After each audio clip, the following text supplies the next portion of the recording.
Now, the greatest radio shows of all time. Suspense. The Shadow Node. Washington calling David Harding, counter-spy. Classic radio theater. The Great Gildersleeve. Fibber McGee and Molly. Dragnet. Gunsmoke. The Lone Ranger. Now, step back into a time machine with your host, Wyatt Cox. Good evening, friends of the Inner Sanctum. Well, a full hour of crime drama straight ahead. We start off with Jack Webb and an episode of Dragnet. This episode, entitled The Big String, was originally broadcast January 18th, 1953.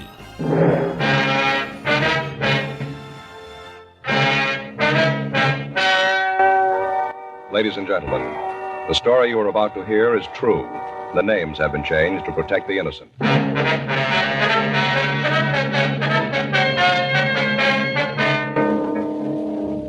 You're a detective sergeant. You're assigned to homicide detail. A man walks into your office and tells you he returned to his home to find that his wife was gone. She left no indication where she was going. Foul play is suspected. Your job, find her.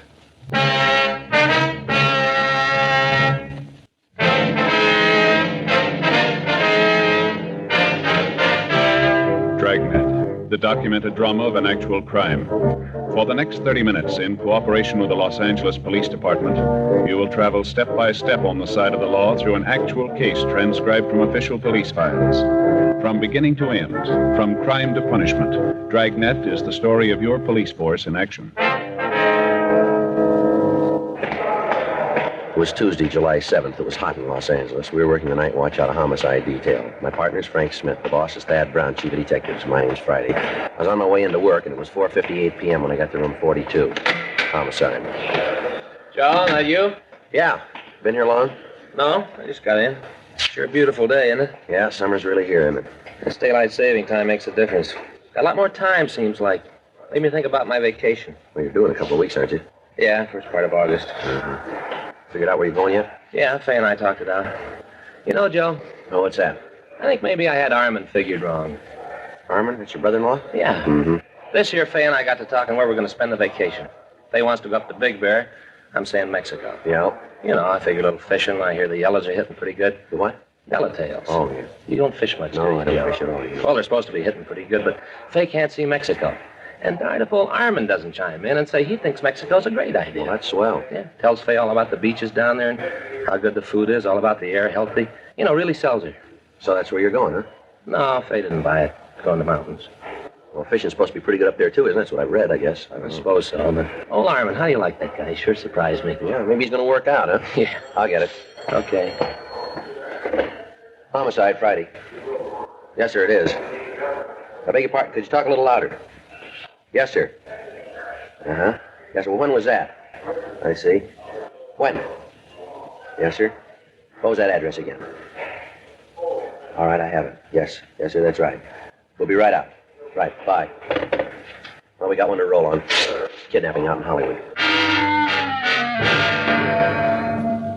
The man on the phone gave his name as Henry Wagner. He said that he'd come home from work and found that his wife was gone. He said on the phone that he'd found a note demanding ransom and cautioning him against calling the police. 5:22 p.m. Frank and I arrived at the house on Temple Hill Avenue. We parked the car down the street from the house and went up to the front door. Frank would remain in the car for a few minutes and then follow. In that way, if the kidnappers were watching the house, they wouldn't be as likely to know that we were working on the case. I rang the bell and waited. Yes, you're the police? Yes, sir, that's right. My name's Friday. Oh, hello. Come in, please, quickly. I don't want them to see you. Who's them, sir? The kidnappers. They might be watching. I don't know what I'm going to do. Terrible thing to have happen. Just doesn't make sense. All right, now, sir, if you just try to calm down and tell me what happened here. We want to start right from the beginning. All right. I got home from school about 4:30. Myra wasn't here. I looked at the house for her. Figured, like you said on the phone, that she might have gone to the store. When I couldn't find her, I started looking for a note. That's when I found the ransom demand right there on the coffee table. And you said you got home from school, is that it? Yes, I teach political science at the university. Well, when did you last see your wife? When I left this morning, about 7:30, I have a class at 8. Have you talked to her since? Yes, I called her about 1:15. Did everything seem all right then? I mean, did she seem to be upset, anything like that? No, everything seemed to be normal. Did she say if there was anyone with her when you talked to her? No, if there was, she didn't give any indication of it. I see. I know that this isn't a hoax, if that's what you're thinking. I know that Myra wouldn't do a thing like this. She's a serious woman. I guess you might say that she had a rather dull sense of humor. No, know that she wouldn't do a thing like this as a joke. Well, no, sir, it's not that. I'm just trying to get all the facts here. Wonder if I could see the note. Yes, I left it over here on the desk. That'll be my partner. I'll let him in if it's all right. There, Frank. Yeah. Money. See here. Mr. Wagner, this is my partner, Frank Smith. How do you do, Mr. sir? Wagner. How do you do? I'll get the note. Well, I'd rather you wouldn't handle it anymore, sir. Oh, all right. You're going to try to get some fingerprints from it? Is that right? Well, that's the idea, yes, sir. You read it, Joe? Yeah, it's made up of newsprint. It's been cut out of the paper. Looks like one of the morning papers.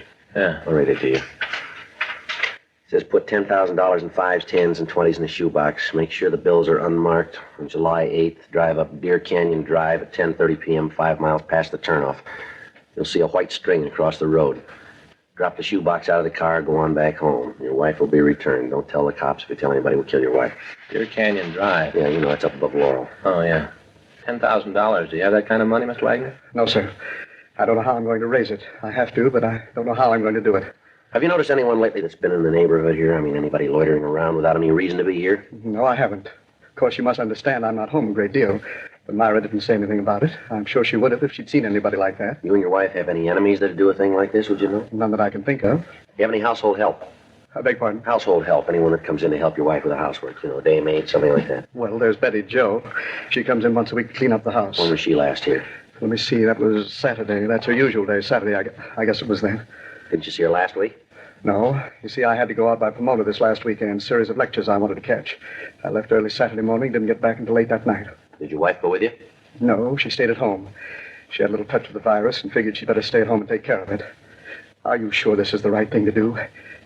Maybe I should have handled this myself. No, sir, you did the right thing. I wonder if you could give us a description of your wife, Mr. Wagner. Why? You aren't going to tell anyone else about this, are you? No, sir. The information will be handled in the usual confidential manner. Oh. Well, I guess you men know what you're doing. All right, sir, if you'd just give us a description, if you could. Well, Myra is about 5'3". I guess she weighs about 130 pounds. Mm-hmm. How old is she, sir? 42. Just turned 42. Birthday last month, June 14th. How about the color of her hair? Sort of an auburn, I guess you call it. Little gray up in here, along the sides. Mm-hmm. Would you know what she was wearing? No, I wouldn't have the slightest idea. I don't know her clothes well enough to be able to look at what's in her closet and tell you what she had on. Mm-hmm. How about marks? I don't think I understand. I'm sorry. I mean, any visible birthmarks or scars, anything that might make it easier to identify her? No, I don't think so. Oh, wait a minute. There's a very small scar just under her ear right here. A couple of years ago, Myra and I went fishing up in the Sierras. Myra got a trout fly caught there. When they took it out, it left just a very small scar. But I don't think you'd be able to see it unless you were really looking for it. Mm-hmm. Anything else outstanding about her? No, there isn't. I wonder if we could have a photo of her. Do you have one? Of course. I wonder if you'd give us the address of this Betty Jo. Surely. I think Myra kept it in the phone book. I'll look for you.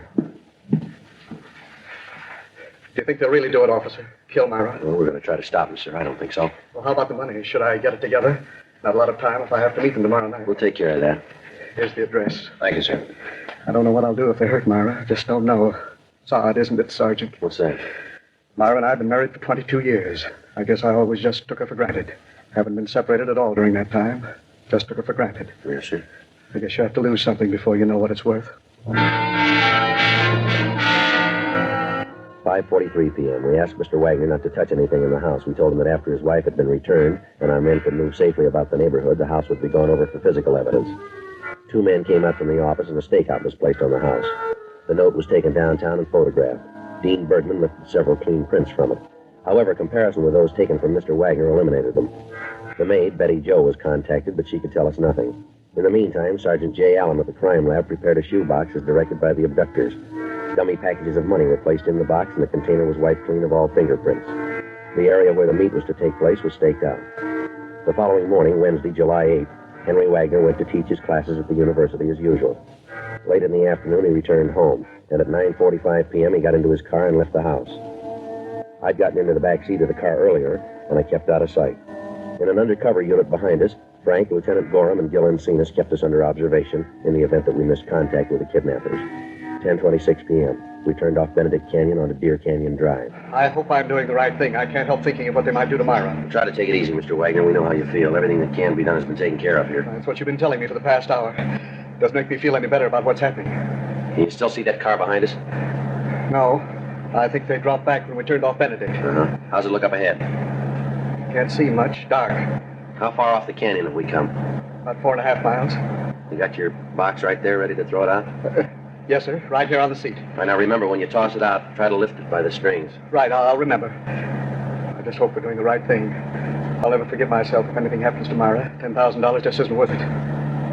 Wait a minute. There it is. String across the road. See anybody around it? No, it's so dark. I can't see anything but what's in front of the car. How close are we to the place here? About 50 or 60 feet. All right, now take it slow. Don't give any indication that you aren't doing exactly what they told you to. And remember, don't handle that box. Hold it with a string. All right. We're here. I'm throwing the box out. All right, now close your door. What now? Go up the road a little, and then turn around and drive back. Act like everything is just the way they told you to handle it. All right. Take it easy now. We can turn around here. All right. You see anyone move for the money? No, not yet. Maybe when I get turned around. Just a second. There's a driveway here. Oh, it's pretty dark back there. All right, can you see anything at all? Nothing there. I don't see anyone. All right, now just keep driving. If there's anybody to pick up the money, it'll look better if you don't cause any trouble. I don't know about all of this, Sergeant. Somehow I still can't get the idea out of my mind that we've done the wrong thing. That they know all about it, and that they're going to kill Myra. Well, there's no reason that they should know that there's anything wrong, Mr. Wagner. From what they can see, you're doing just what they told you. They got nothing to tell them any different here. But what if they found out? What if they know that you're working on the case? What if they know about it? They might kill Myra. I'd never forgive myself. I never should have told you about it. I should have taken care of it myself. They'll kill her. I know they will. They'll kill her because you're working on it. The way it is now, she hasn't got a chance. No, you're wrong there, Wagner. The odds are on her side now. 10:45 p.m. Henry Wagner and I left the meeting place. About a mile down Deer Canyon Drive, Wagner dropped me off, and then he started down Benedict Canyon Drive and continued on home. I met with Frank, Lieutenant Gorham, and Sergeant Gil Encinas. Then we started back on foot. We cut off the road and waited on the hill overlooking the meeting place. Frank told me that they'd seen no activity on the road while Wagner and I were making the meet. We moved in closer. 11:30 p.m. No sign of the kidnappers. The moon came up and we could see the white string across the road. In a patch of manzanita, we could see the shoebox containing the dummy packages of money. We waited. Midnight. 1:30 a.m. Still no sign of the kidnappers. 2:30. 4. At 4:45 a.m., the sun came up and Frank and I left the area. Lieutenant Gorham and Sergeant Gil Encinas continued to stake the meeting place. If the kidnappers had been in the vicinity, we'd missed them. Our only course now was to wait for them to contact Henry Wagner again. 8:15 a.m. Frank and I checked out and went on home to take a shower and get something to eat. At 11:12 a.m. Thursday morning, we checked back into the office. Rough night, huh? Yeah, there's nothing to show for it. Anything from Gorman and Encinas? No, I don't see anything. There's one thing I found out. What's that? I need a heavier coat for nights. Yeah? Saw an ad in the magazine. Advertised those English duffel coats. Look real good. What? Duffel coats. Wore them in the North Atlantic during the war. You know, Joe, they're real heavy. Got a hood that comes up. Should be real warm. A hood? Yeah, you know, like a monk wears. When you aren't wearing it, looks just like a collar. When it gets cold, you raise up the little gimmick, and there you are, warm as anything. You know, Frank, somehow I just can't see you in there. Yeah? Well, I noticed you weren't any too warm last night. Next time we do duty like that, I'm going to be ready for it. Yeah, just like a monk. I'll get it. Homicide Friday. Yes. Oh, yes, mister. When was that? Uh-huh. Yes, sir, right away. Well, that's it. Huh? The Wagner woman, she's home.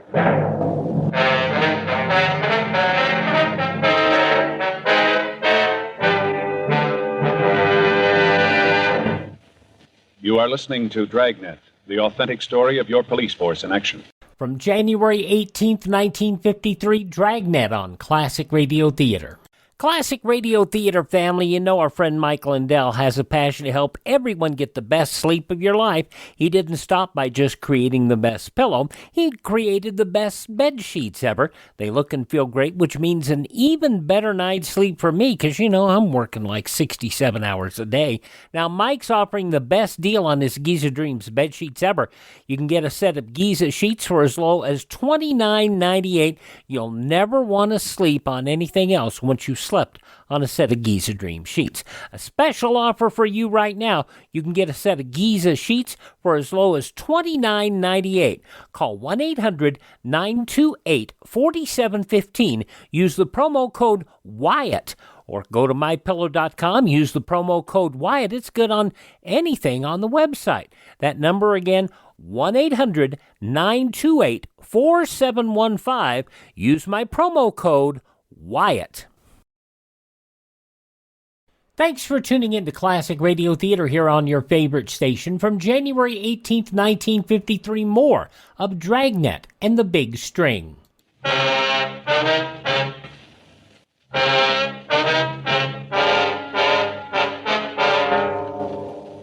11:30 a.m. Frank and I drove out to the Wagner home. The officers on stakeout told us that Mrs. Wagner had walked into the house at about 11 o'clock that morning.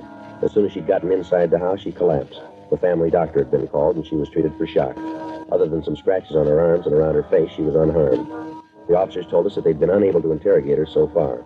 We talked to the doctor, and he told us that we could talk to her until the sedative took effect. Honey, these are policemen. They want to ask you a few questions. What? Police officers, honey. There's Mr. Friday and there's Mr. Smith. Oh, yes. They want to ask you some questions, dear, about the people who took you. Oh, all right. It won't take very long, Miss Wagner. That's all right. I want to help you get them. All right, now if you just tell us how it happened. How it happened? Yes, ma'am. Sergeant, you have to do this now. Maybe later when she's rested. Oh, I'm sorry, Mr. Wagner. We haven't got much choice here. We'd like to get to the people who did this. If we wait until later, we might not be able to get them. Yes, I didn't think of that. Well, if the doctor says it's all right, go ahead. Miss Wagner, Yes? do you know the people who did it? The people who took you? No. You never seen them before? No, never. All right, now, could you just tell us what happened? I guess so. They came to the door about 2:30. Who were they, ma'am? Well, I just saw a man. Later, when we got into the car, there was a woman, too. All right, go ahead. They told me that Henry'd been in an accident, that he'd been hurt, that he was at the hospital. Said they wanted to take me to him. Yes, ma'am. I didn't know any different. I went with them. I thought that Henry was hurt. I didn't know any different. You have to do this, officers. She's home, safe. That's all I care about. That's all that's important. Why don't you let her get some rest? Then you can talk to her. Talk as much as you want to. But please, you can see what this is doing to her. Yes, sir. Now, look, this isn't an easier on us. We've got a job to do here, like we had when she was gone. We know how you feel, but we'd like to get to those people. It's all right, Henry. I'm all right, dear. Where'd they take you, ma'am? First, I think they were going to take me to a house near here. I didn't notice the street, but it was near here. I'm sure of that. Then when we got near there, I knew that something was wrong, that they weren't going to take me to Henry like they said. I knew it then. Mm-hmm. Go ahead. I told them to let me out of the car. Said that they'd better let me go. Mm-hmm. The woman, she was in the back seat with me, said for me to keep my mouth closed. I tried to get out the door, and she hit me. Then the two of them got into an argument. The man started to yell at the woman that it wasn't any good, that they'd better forget the whole thing. And the woman said that they'd gone too far for that now, that they had to go through with it. Uh-huh. Well, then they put a blindfold on me, tied my hands and blindfolded me, and then they started to drive. Well, at any time, did either of them use a name, in talking to each other? No, I don't think so. At least if they did, I don't remember it. Mm-hmm. Go ahead, Miss Wagner. Well, then they started to drive. I couldn't see where they were going, but I know that they headed out the Arroyo Seco toward Pasadena. I could tell from the way we went. Then I heard the woman talk about the turnoff to get on the Seco. Right then the man told her to shut up. Yes, ma'am. We drove for quite a while and then stopped. They made me get out and took me into a house. Did you have any idea where you were at the time, ma'am? No, I didn't. Mm-hmm. Go ahead, ma'am. Well, they took me into the house and put me in a room. Tied me up. I couldn't move, couldn't do anything. They locked the door and I could hear them arguing in the next room. The man was really telling the woman off. Said that she was a fool, that she'd really botched the whole thing up. I see. That night, they brought in a plate of food. Told me it was time to eat. All there was were some prunes. That's what they fed me all the time I was there, prunes. Never did take the blindfold off. Was there anything at all that would let you know where you were? Oh, a couple of things. They're probably kind of silly, but maybe you can make something out of them. What's that, ma'am? Well, there was a clock that was in the room where they had me, one of those chime clocks, tolled every 15 minutes, like Westminster chimes. Yes, ma'am. I don't think it was a very big clock. Chimes sounded small. Mm-hmm. Then there were the trains. Trains? Yes, every once in a while I'd hear trains going past. Sounded like they were near, maybe a couple blocks away, not much more than that. But do you think that you could give us a description of the man and woman, Miss Wagner? Yes, I think so. First, I was so upset with thinking that Henry was hurt that I didn't notice, but I think I can describe them for you. All right, ma'am, that'd be fine. There's one thing, though. What's that? I'd be positive if I saw them. 12 noon. We continued to talk to the Wagner woman. She gave us a description of the man and woman who had kidnapped her and a description of the car they'd used. We called the information into the office, and a local and an APB were gotten out. We ran the description through R&I, but we got no make. 2:45 p.m. As one of the possibilities for identifying the locality described by Mrs. Wagner, Frank and I left the house and drove to the office of one of the milk companies in the city. We talked to the driver that handled the area in which Mrs. Wagner said the kidnappers were going to stop. He couldn't identify the man and the woman from the description. We checked 2 more milk companies, and on the 3rd, we got a tentative identification. The driver of the route told us that we could be asking about a Mr. and Mrs. Thomas Harper, he thought. He gave us their address, and Frank and I drove out there. On the way, we called the names into R&I and had them make a check for us. They said they had a record on a Thomas Harper who answered the description. He'd served time in San Quentin and in Folsom penitentiaries. He'd been sentenced both times for armed robbery and ADW. There was no record on Mrs. Harper and no wants at the present time for her husband. 5:57 p.m. Well, we better try it again. All right. Probably aren't in. No, the car parked down the street here could be theirs. Checks on that description we got from the Wagner woman. Yeah, I think somebody's coming. Yeah, what do you want? You Thomas Harper? Yeah, that's right. Police officers would like to talk to you. What about? Just like to talk to you. All right, come on in. Who is it, Tom? Cops. What do they want? Say they want to talk. I don't know what about. Just a routine investigation. Who are you trying to kid? What do you mean by that, Harper? Somebody's done something, you need a pigeon. I got a record, so I'm right for you guys to lean What's the on. matter? You got something to worry about? Not a thing in the world, but I know you guys, you're going to try. Knowing the way Joe Friday works, they'll probably succeed. From January 18th, 1953, Dragnet and the Big String here on Classic Radio Theater with Wyatt Cox. The conclusion follows these important messages from your favorite radio station.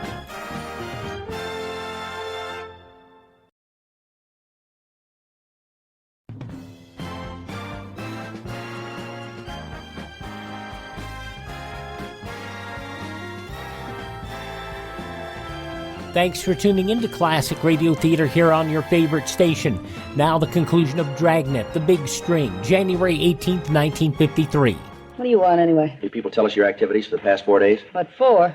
Just tell us, will you? Yeah, tell us. You got an angle or you wouldn't be here. You're trying to pin something on us and you know it. You want to tell us what you've been doing? We haven't left the house at all. Can you prove that?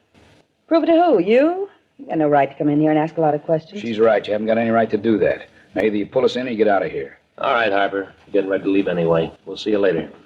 Yeah, let's go, Frank. Right.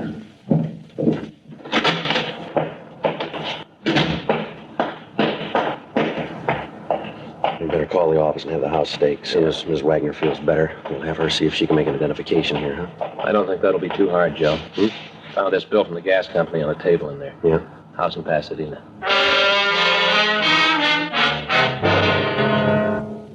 Harper's mugshot had been pulled and sent to the Wagner home for identification. Mrs. Wagner was still under sedatives. 7:15 p.m. Frank and I drove out to Pasadena.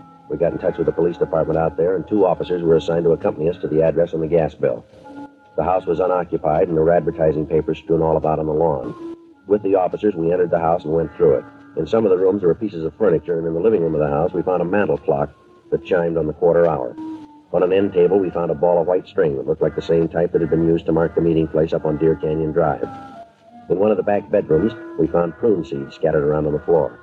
A stakeout was arranged on the house. We contacted the men watching the Harper residence and found that the suspects were still there. 9:56 p.m. Frank and I arrived back at the Harper home in Hollywood. The lights were out and the house was dark. Frank went around to the back of the house. Yeah? What do you want this time of the night? Did you guys ever give up? All right, Harper, let's get dressed. I want to talk to you downtown. You tying a pinch to me? You called it. For what? Kidnapping. You're out of your mind. Come on, get dressed. Who is it, honey? Cops say we kidnapped somebody. What? Fuzz has an idea we kidnapped somebody. You're kidding. Afraid not, Miss Harper. You better get dressed, too. Anybody else in the house? Yeah, we take in boarders. Don't get smart. Where's that door go? Bedroom. Just the one bedroom here? That's right. We're roughing it. Just the kitchen over here? Yeah. All right, come on. How about the bath? In there. All right, we'll all go. Come on. All right. Let's go back to the kitchen. This door go out the backyard? You're a cop. You figure it out. Okay, Frank. Everything all right in there, Joe? Yeah, fine. You ain't kidding about this kidnap thing, are you? No, let's go. What makes you figure it might be us? You got a house in Pasadena? Why do you ask that? Have you got one? No. You're lying. Property records in Pasadena say you have. We checked the house. Matches the one we're looking for. That right? That's right. We got the woman you kidnapped. She's identified your picture, you and your wife. She couldn't identify me. I haven't got a record. You ain't taking me no place. Frank, get out of my way. Hold it right there. All right, come on your feet. Now, shake. He's clean. Hands behind you. I told you what had happened. I told you we should let her go right away. I told you. Oh, shut up. You and your bright ideas. 10 grand easy. You and your bright ideas. Well, look what it got us. Look, Buster, you didn't yell when you thought of getting your hot little hands on that dough. You were all for it then. Well, we lost. What do you want me to do about it? Break down and bawl? Should have known from the beginning. I had nothing but trouble with you from the start. Always wanting something easy. Always wanting big money. Never satisfied. That's the trouble with kids. Bad losers. Great winners, but bad losers. Well, you're a big boy now. You lost. That's all there is to it. Stop whining. Easy for you to say. If you get through with me, I'll be in for life. You got no record. She has now. Let's go.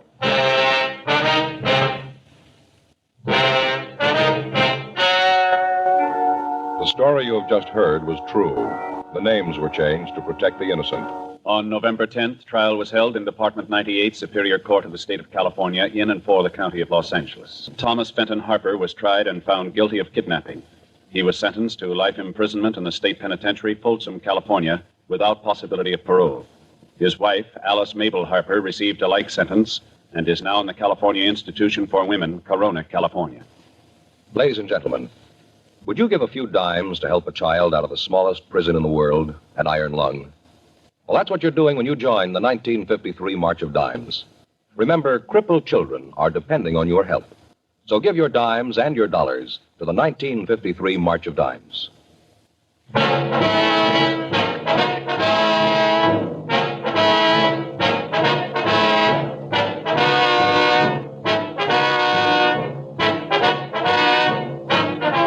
You have just heard Dragnet, a series of authentic cases from official files. Technical advice comes from the Office of Chief of Police W.H. Parker, Los Angeles Police Department. Technical advisors Captain Jack Donahoe, Sergeant Marty Wynn, Sergeant Vance Brasher. Heard tonight were Ben Alexander, Virginia Gregg, Jonathan Hull. Script by John Robinson. Music by Walter Schumann. Hal Gibney speaking.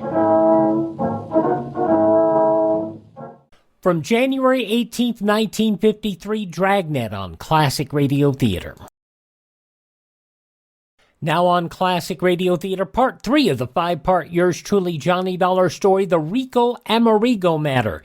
This part originally broadcast January 18th, 1956. From Hollywood, it's time now for... Johnny Dollar. Yeah, Pete Corbin, Dollar. I found your message when I got in, but I don't know why I'm returning your call after that lacing I took from you. Well, at least you haven't run out on us. Why should I? How would you like to explain what you were doing in Port Morris, New Jersey yesterday afternoon at the scene of the so-called accidental death of your client, Ricardo Amerigo? Oh, yeah, I thought that was you I saw in that car down there. It sure was. Are you in your office? Yeah, that's right. I thought you wanted Well, stay to know... there. I do want to know. That and a lot of other things. I'll see you in about an hour after I've made another call. Okay, I'll be here.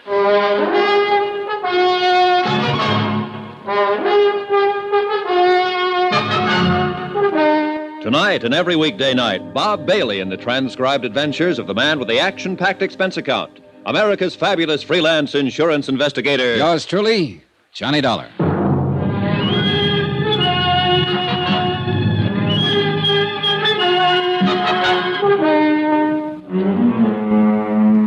Expense account submitted by Special Investigator Johnny Dollar. Location, Philadelphia, Pennsylvania. To the Philadelphia Mutual Liability and Casualty Company. Following is an accounting of further expenses during my investigation of the Ricardo Amerigo matter. Expense account item 6. $33.75. Dry cleaning and new shirts, socks, and so on, including one pair of shoes to replace the ones I lost in the South Jersey swamp while rescuing what I thought was a priceless Amati violin in a muddy tidewater inlet called Lucky Hoe Creek. But when I showed it to Harry Branson at Philadelphia Mutual, well, at least he promised to have an expert look it over and pass final judgment. That's the reason for item 7, 85 cents. Taxi to Harry's office in the Security First building. Oh, come in, John, come in. Hi, Harry. Well, what have you found out? Nothing yet, but I should hear from the violin man any minute.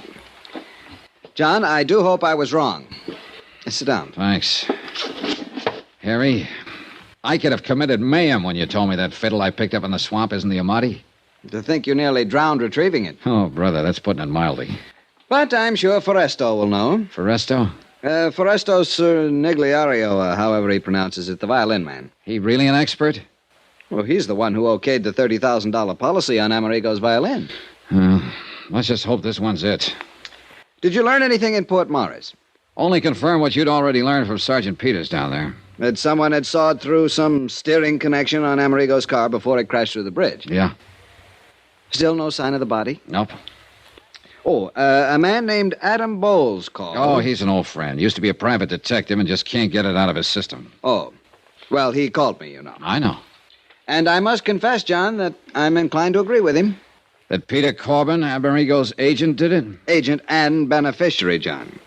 And apparently the one person who knew Amerigo well enough. I said it to Ad Bowles until I was blue in the face, Harry, and I say it again. Too easy. But who else? I don't know. That's what I came back here to find out. All the evidence. Circumstantial evidence. The kind of man that'd be a fool to let pile up against him if he really was guilty. Even so. Harry, let me do it my own way, huh? What if this Corbin tries to skip out? Then will be the time to... Excuse me. Yes. Mr. Charniero to see you, sir. Charniero. I knew that was it. Send him in. Man is here, John. Foresto? Yes, sure. Oh, well. Come in, Foresto.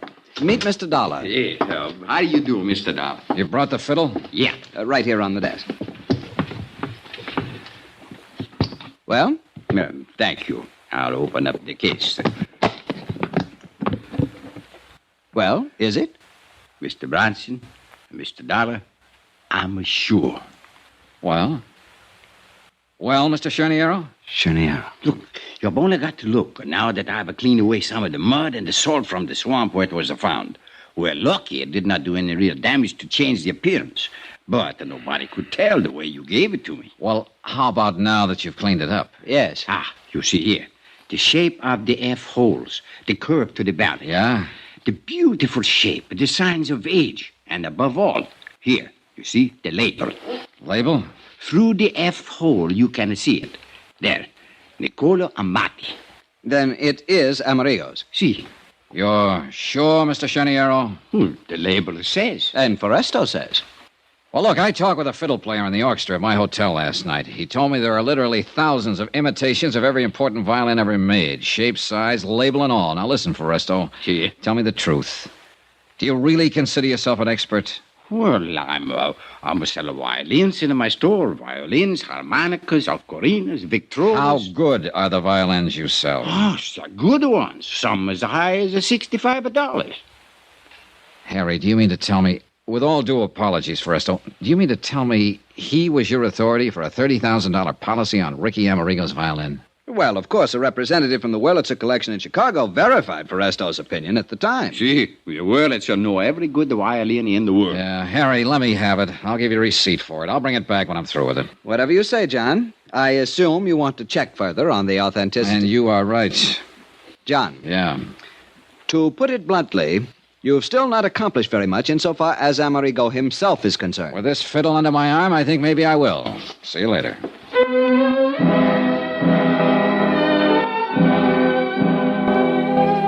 Maybe Harry'd been right in the very beginning. Maybe I should have known a little more about music, or more specifically, violins. Or maybe I should have left this aspect of the case to someone else and concentrated on the disappearance death of Ricardo Amerigo.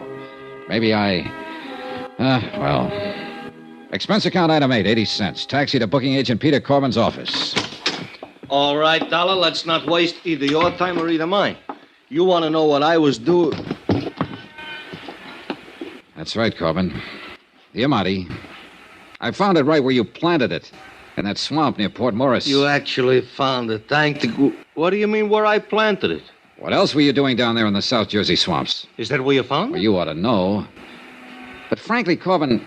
I think you overplayed it a bit when you tucked part of one of Amerigo's monogram shirts there with it. I don't know what you're talking about. Actually, I mean it. Then what were you doing down there? And, brother, you better make it good. The same thing you were. Trying to find out what happened to Ricky Amerigo. I tell you, Dollar, I was his best friend. It's a true fact. If his fiddle was down there, too, I didn't see it. I wish I could believe you. For the way it looks from here, you were willing to have the Amati violin found lying out there in that salt marsh because you couldn't get rid of it without exposing yourself. It didn't put any money in your pocket the way you figure Amerigo's death will. The way it looks from here, Dollar, that's where you're wrong. Yeah? Yeah, actually wrong. If Amerigo's dead, I collect on his insurance as his beneficiary. That's what the policy says, but believe All me... right, all right. But you think I wouldn't collect on the Amati fiddle, whether it was found or if it wasn't found. That's where you're wrong. What are you talking about? Because I'm also a beneficiary to his will. How do you know? Because I'm not only the sole and only heir in his will, I'm also the executive of... executive of his estate, too. Oh. So if I was the heavy, what would I take a chance leaving a $30,000 fiddle laying around in some swamp? Cover up? $30,000 worth? All right, what did you do with the hacksaw? You mean somebody sawed up the fiddle? Oh, no, let me see. No, easy, will you? Somebody sawed partway through a steering arm on Amerigo's car to make it crash. Murder? That's a pretty fair question. Oh, no, darling, no. Oh, no, who would murder a nice, sweet guy like Ricky? Maybe he was a drunk, maybe he hit the skids, but he had no enemies. He couldn't have. Okay. Maybe he was just a drunken bum, worthless. He threw away a concert career, but he was a gentleman. An actual gentleman. And he was a sweet guy. Nobody could have murdered him. Oh, no, darling, not Ricky. Pete, would you? Who was it? Tell me, huh? Who was the lousy punk? I'll kill him. Okay, Pete, I believe you. I don't care whether you believe me or not. Will you tell me who done it? Pete. Pete, will you listen to me? I'm listening. Now, look here. Look here and tell me. Is this Ricky's Amati violin? Yeah, that's it. Ah, poor Ricky. Poor drunk. You're sure? I'm sure. All right, Pete, I'm going to give it to you straight. All I ask is you now listen tell to me, will who... you? We don't know who killed Ricky Amerigo. We haven't even found his body. The Port Morris police are still trying, of course, but it could have been carried by the tide through that inlet, the Lucky Hole Creek, right on out to the sea. Or, of course, it may appear somewhere along the creek. It'll take weeks to search that swamp thoroughly. Dollar, Anyhow... if they do find him, I want to see he gets a decent burial. Will you promise me? Okay, I'll try, but listen, will you? Because of the sawed-through steering arm, his death was made to look accidental. Double indemnity. And you're the beneficiary. He not only wasn't making you any money because his drinking kept him off the concert stage, but he owed you money, plenty. Now, that's a motive. As for opportunity, who else had as much as you? Nobody. But I love the poor guy. I try to keep him alive, to get him back on his own feet. You told me, and I believe you. But the fact remains that the insurance company, the police, even a pretty smart private detective I know, all figure you for number one suspect. And they hope to accumulate enough evidence to move in on you. And you're with them, huh? No. What? Yesterday right here you told me... Sure, I know I did. But I've had time to think it out. Now, pinning it on you is just too easy. Much too easy. I'll say it to your face, Pete. You're no mental giant. But only an utter fool would let circumstantial evidence like that pile up against him and then commit a murder like that. I may be wrong. Lord help you if I am and find out. But I think you're clean. I swear I am. I'm going to play it that way unless I find solid reason to change my mind. Because, Pete. Yeah, Johnny? You're the one person who can help me in this case. I'll do anything. Actually, anything. Just ask me. All right. Now, first tell me where you were last Friday evening when Amerigo's car made that dive off that bridge. Alibi? That's right, brother, and you can be sure I'll check it. At Willie's. All right, who's Willie? Willie Elliott. He's a saxophone player, one of my clients. He was a friend of Ricky's, too. Well, where can I find him? What's his address? I'll write it down for you. We had a four-handed poker game. Who else in the game? Jerry Goldsmith, 120. You know Ricardo, too? Oh, yeah. Composer, conductor, violin player. Fiddle player, huh? Who was the fourth? Eric Snowden. Who's he? He's a fiddle maker. He lives at his shop. I'll write that down. Fiddle maker, did you say? Yeah. Yeah, he was the sole and only man Ricky would ever let touch his Amati for repairs and fixing up, you understand? Who else were good friends of Ricardo's? While he was making it, plenty. Lately, nobody. You sure? Oh, nobody, Johnny, I know. Of course, he hung around a lot of bars. He was a regular. Give me a list. Well, let's see. There's a little place over on Pine Street called the Yellow Lamp. Yeah. Expense account item 9, $370. A quick sandwich for Pete Corbin and myself and a flock of phone calls to Pete's poker pals. Just to make sure they were in and available when I could get around to see them. I had to phony up an excuse for seeing each of them. A friend of Pete's, just in from out of town, suggested I give you a call, that sort of thing. And apparently it didn't arouse any suspicion. At least it was a start. And for the first time, call it a hunch or whatever you like, I felt I was going to get somewhere in this case. As it turns out, I was. Believe me.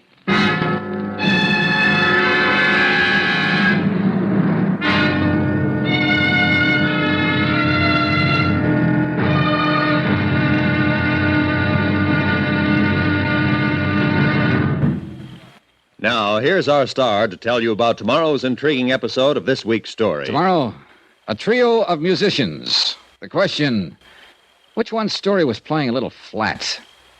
Join us, won't you? Yours truly, Johnny Dollar.